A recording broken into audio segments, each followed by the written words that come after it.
Welcome to Not Milk Never Milk. Subscribe if you're lactose intolerant. Make sure your router is powered on and working before you start this process.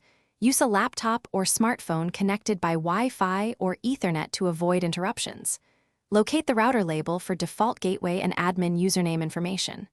Common default gateway addresses are 192, 168, 1, 1 and 192, 168, 0, 1 depending on your model. Keep your current broadband username and password ready in case your router requires ISP credentials.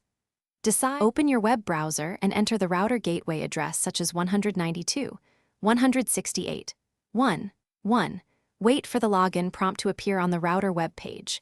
Enter the router admin username and password from the label or your notes. After logging in, find the wireless, Wi-Fi, or network settings menu from the main interface. Select the SSID or network name you want to change from the list of wireless profiles. Look specifically for security mode, encryption type, and password fields in that section. In the wireless security section, set the security mode to WPA2 Personal for recommended protection. Choose AES encryption if the router offers both AES and TKIP for improved compatibility. Enter your new Wi-Fi password using at least 8 characters and include a number for strength.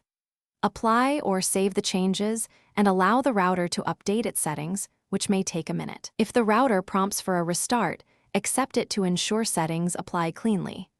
Reconnect each device using the new password and confirm internet access works normally.